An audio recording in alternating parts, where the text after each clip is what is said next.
Di nagtatapos sa pagkakaroon ng diploma ang pag-abot sa pangarap ng ilang Sparkle Stars na proud graduates.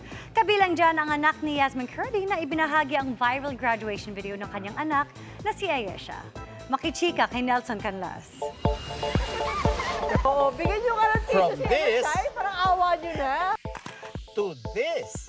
Yan ang surreal moment para kay UH host Shaira Diaz na for real na ang graduation pictorial. Gaya ng kanyang fellow graduates, mahalaga raw para kay Shai ang milestone na magmarcha next month. Thankful din si Sparkle 10 actress Lian Valentin na nagbunga ang kanyang mga sakripisyo habang pinagsasabay ang showbiz at ang pag-aaral. Ngayon, isa na siyang degree holder.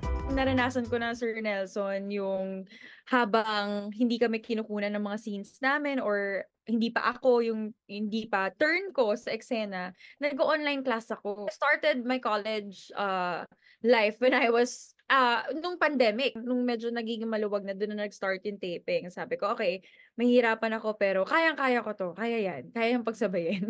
Proud graduate din ng senior high school batch 2024, sina Sparkle actors Bryce Eusebio at Marco Masa. After vacation, balik to school, back to work po ulit, back to balancing work and school. Umani naman ng milyon-milyong likes and views ang moving up video ng anak ni Yasmin Curdy na si Ayesha. Makikita sa video nang makababa si Ayesha sa stage, agad itong nag-sign language ng thank you Papa and Mama, I love you.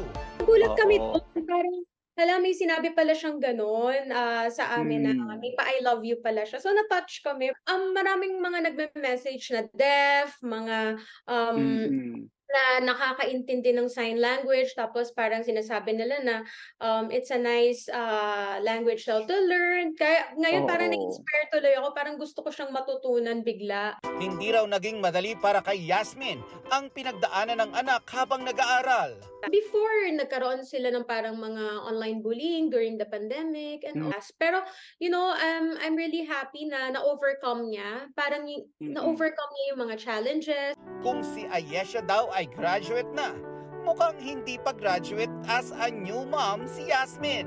Marami daw kasi siyang natututunang bago ngayon sa pagdating ng kanyang baby na si Raya Laila. Hindi pala lahat ng mga nababasa mo sa libro, yun yung mga pwede mong gawin sa actual.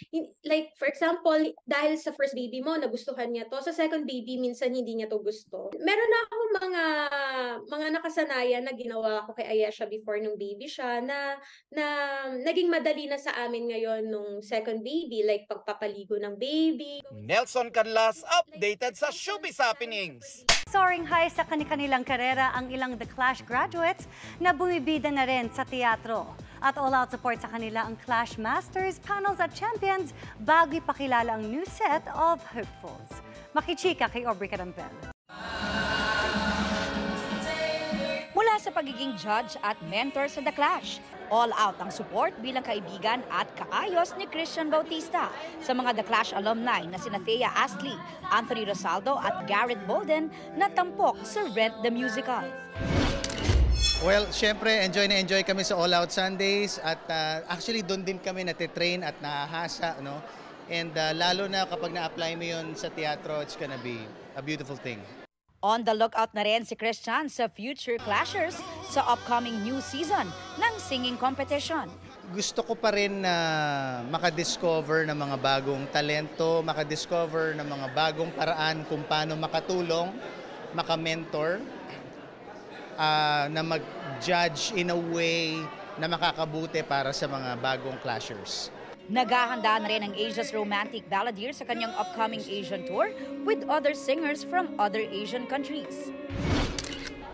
Like Christian, equally proud sina Clash Masters Julian San Jose at River Cruz. At ang kanilang fellow The Clash champions na sina John Rex, Marian Osabel at Jessica Villarubin na nanood din ng Rent.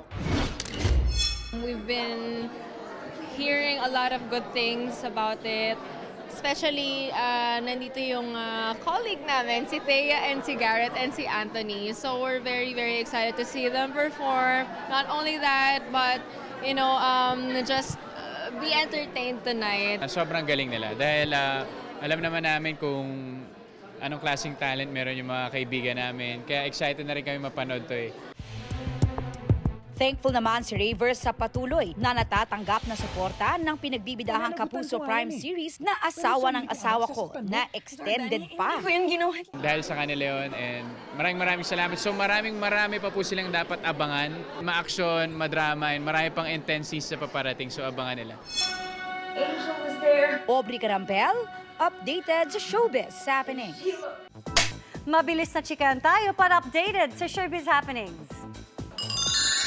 Umaasa si Miss Universe Philippines 2019 Gazini Ganados na matatapos na ang kaguluhan sa Gaza. Hindi na raw kasi maganda ang kalagayan ng kanyang pamilyang kasama sa mga naiipit sa gera. Dasal niya, magkasama na sila, gayon din ang safety ng iba pang civilian. We stand the right queens! Spotted together sa Pride Night 2024, sina Miss Universe 2015 P Awards back Johnsy at Miss Universe Philippines 2024 Chelsea Manalo sa Pride Night 2024 event. Very honored daw ang reigning Miss UPH Queen na makasama si Pia. Spotted in Manila ang Yumi Cells actor na si Ann Bo-hyun. Sa kanyang IG, pinost ng aktor ang ilang pics while strolling around kasamang kanyang friends. Napapanood si Bo-hyun sa Yumi Cells dito lang sa GMA Afternoon Prime.